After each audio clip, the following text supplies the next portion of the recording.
We have confidence in the victory of good over evil.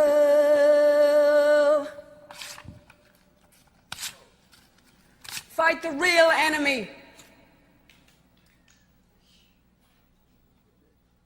Nació con un don excepcional e hizo maravillas con él. Cantó como solo ella supo hasta que no pudo más. Como si de cobrarle ese mismo talento con tragedia se tratara, la vida de Sinéad O'Connor arrastra bastantes episodios desgarradores, entre padecimientos mentales, adicciones y el más reciente, el suicidio de su hijo de 17 años.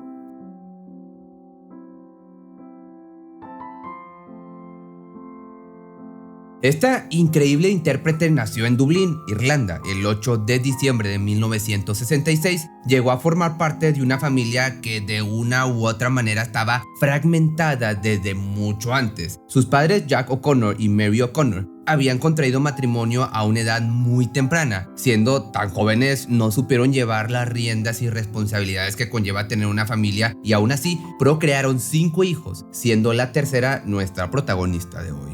Desde muy pequeña conoció la violencia doméstica, fue testigo de los problemas maritales que sus padres eran incapaces de esconder y eso le sirvió de base para formar su personalidad. Aquellos episodios atestados de agresión cobrarían factura a partir de su adolescencia. Tenía 8 años cuando se vio atrapada en medio de la pelea final de sus padres que culminó en divorcio. Tanto ella como sus 2 hermanos mayores quedaron varados en esa casa al cuidado de su madre, una mujer afectada por su impetuoso pasado, asidua a descargar su ira contra los niños. No era un hogar, era una cámara de tortura. Así describió por ahora aquel tiempo compartido con quien le dio la vida. Más tarde, en 1979, entrada en la pubertad, huyó de ahí corriendo a donde su padre, quien ya había reconstruido su vida al lado de otra mujer. Sinéad se quedó con ellos por un tiempo. Sin embargo, atravesando por una etapa tan difícil como es la preadolescencia y cargando sobre sus hombros el único ejemplo de comportamiento que sufrió en su hogar anterior,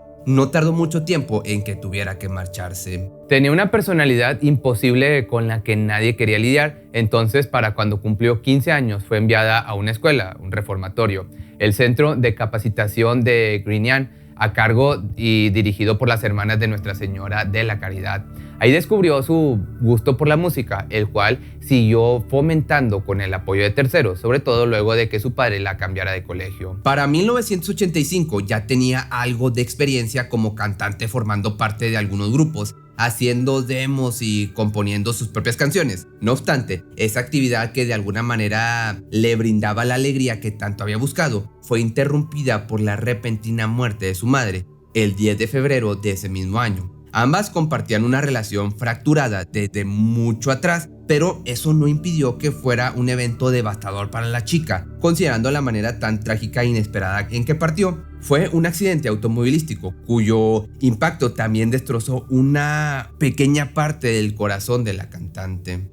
2 años después, conocida en el medio musical y sobre todo admirada por su impactante voz, se le brindó la oportunidad de trabajar en su primer álbum de estudio. Este llevaría el nombre de The Lion and the Cobra. Dicho trabajo se llevó a cabo por medio de un proceso, algo dificultoso debido a la personalidad tan volátil y rebelde de la intérprete. 2 situaciones resultaron entre desacuerdos y discusiones, siendo la primera la apariencia de la chica. Por parte de los dueños de la discografía se le solicitó cambiar radicalmente su forma de mostrarse ante el mundo. Le pidieron ser más femenina, dejándose crecer el cabello y utilizando ropa más ajustada. A esta petición, O'Connor respondió de manera magistral. Lo primero que hizo fue acudir a la estética más cercana y raparse la cabeza. Ese histórico momento en su trayectoria marcaría el modo en que se daría a conocer, convirtiendo dicho estilo en su sello personal. Sumado a este conflicto, también existía el hecho de que estaba esperando a su primer hijo, de manera que nuevamente los directores quisieron intervenir.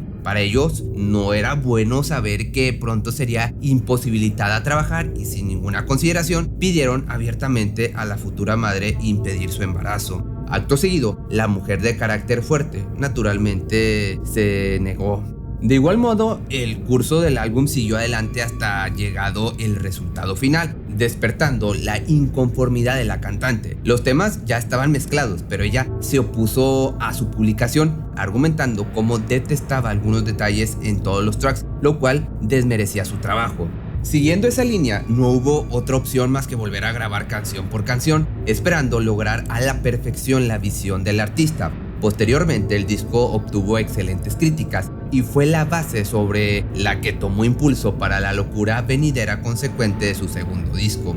No quiero lo que no tengo llegó en 1990 como un huracán azotando en el equilibrio mental de la cantante. Era su segundo álbum de estudio y además con ella lo describe su segunda crisis de identidad severa. Con ese trabajo fue abrazada por la fama excesiva para la que no estaba preparada. Sinead la traducía en pequeños flashazos a su pasado bajo el tormento de su madre, que define como primera crisis. Toda esa atención sobre mi persona, el juzgamiento público, las persecuciones me terminaron de desequilibrar, lo que confesó alguna vez la cantante. Sin embargo, nada de lo experimentado en aquel entonces se podía comprobar con lo que el futuro le tenía reservado.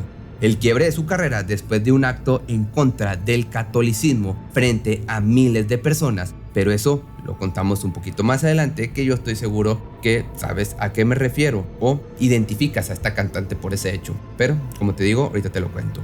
Tocó la cima del éxito con el tema llamado Nothing Compares to You, convirtiéndose en el centro de atención con la prensa y sus seguidores, que aumentaban de forma inimaginable cada día.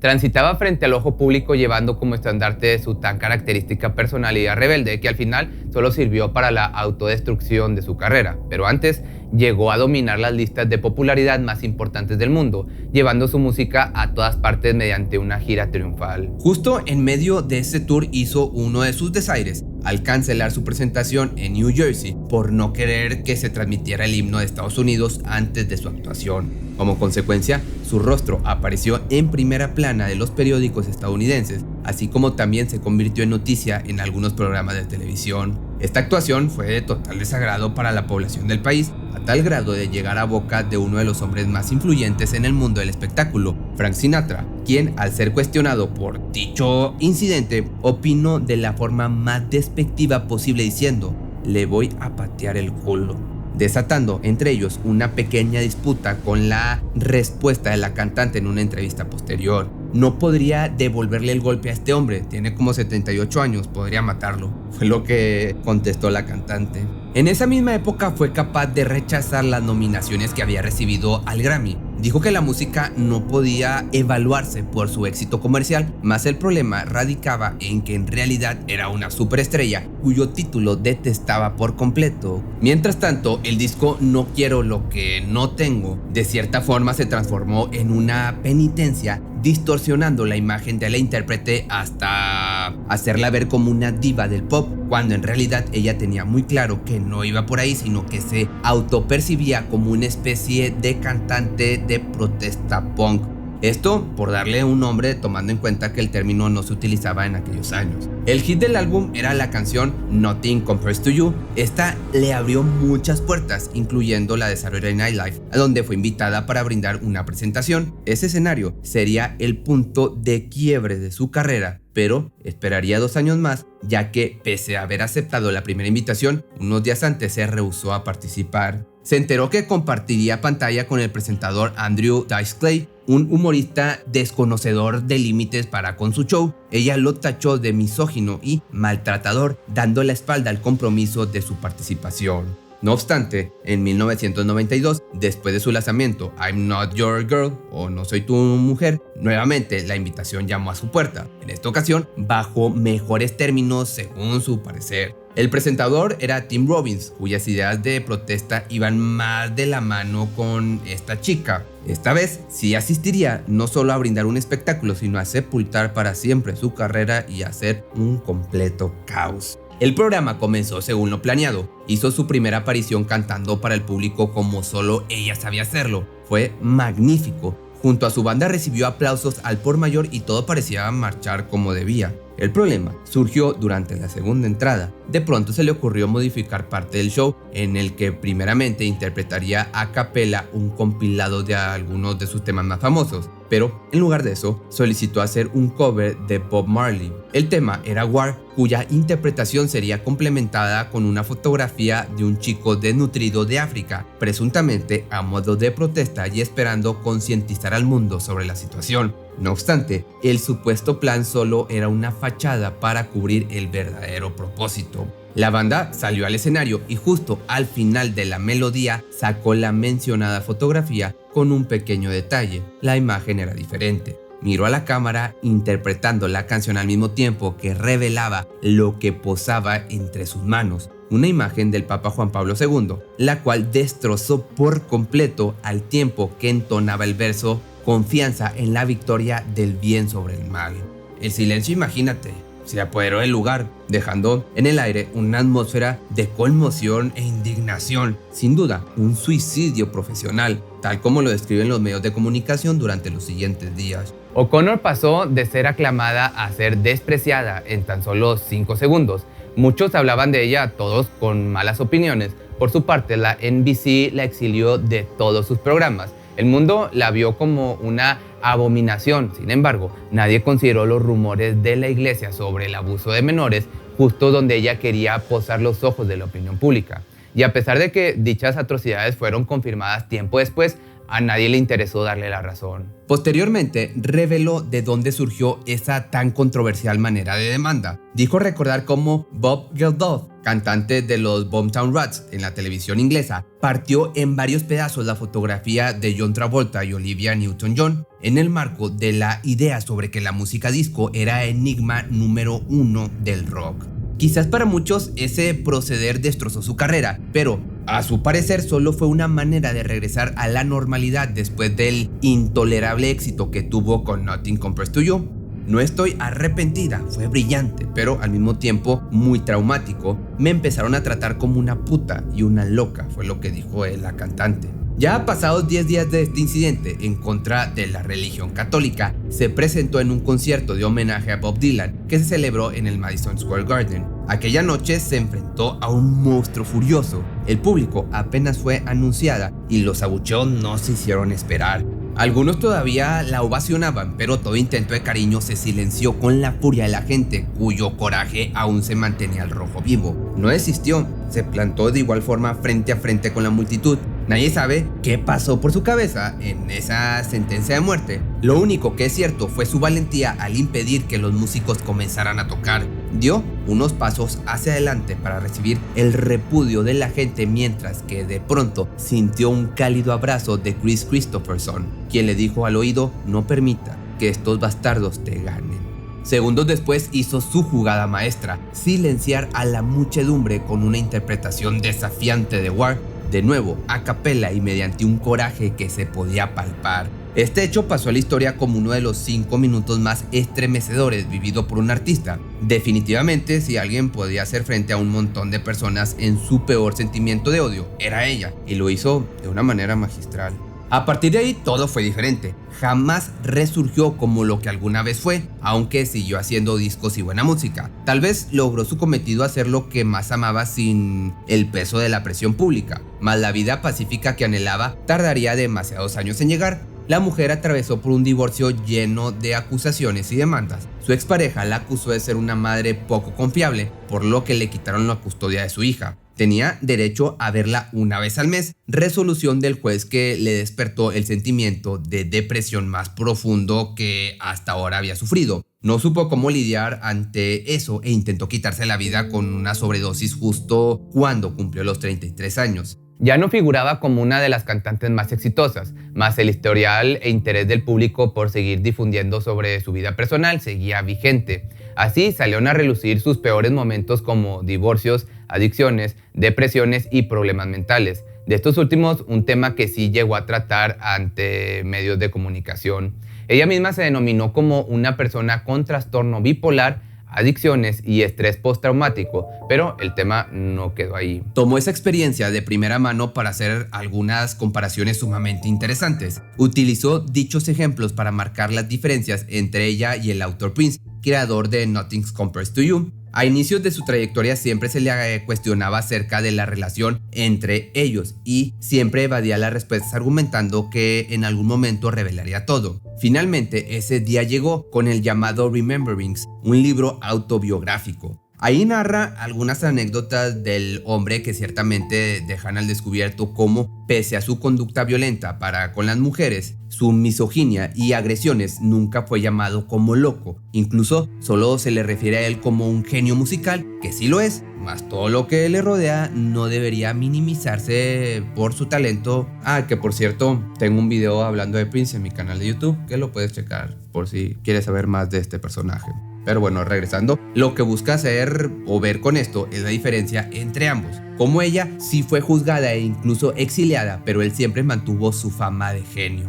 Por otra parte, O'Connor siempre vivió entre crisis emocionales cuyos resultados algunas veces culminaban hasta en cambios de religión. Precisamente después de una de estas, tuvo una especie de revelación. Quiso acercarse más a sus hijos y hacerse devota católica. Se cambió el nombre a Madre Bernadette Mary e hizo énfasis en querer una vida tranquila lejos de reflectores. No obstante, aún le perseguían los altibajos emocionales. Atravesó otro divorcio, perdiéndose nuevamente en su propia mente. Se alejó de su familia para no hacer más daño a causa de su locura, viviendo en un pequeño hotel en las afueras de Nueva York.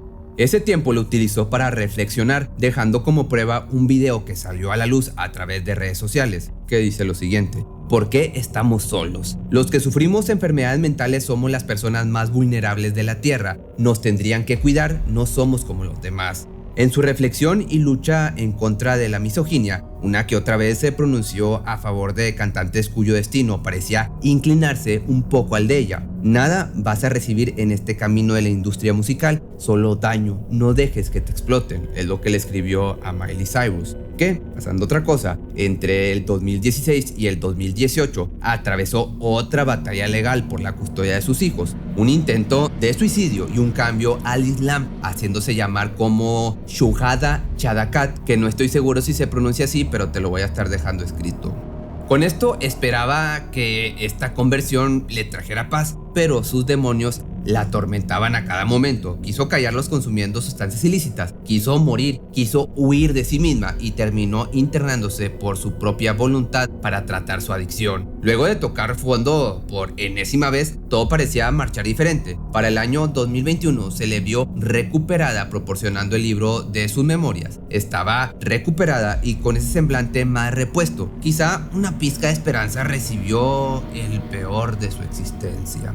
Su hijo Shane, de 17 años, desapareció del internado en el que se encontraba, siendo encontrado horas después con una soga alrededor de su cuello. Se había quitado la vida. Una tragedia que la regresó a ser internada y medicada. Ahora, con 55 años de edad, sigue luchando en contra de todas las pruebas que le pone la vida, esperando encontrar por fin esa paz que tanto ha buscado y que tanto ha anhelado. Pero si te gustó este video y quieres que haga la biografía o la vida de algún cantante o artista, me lo puedes dejar aquí abajo en la caja de comentarios.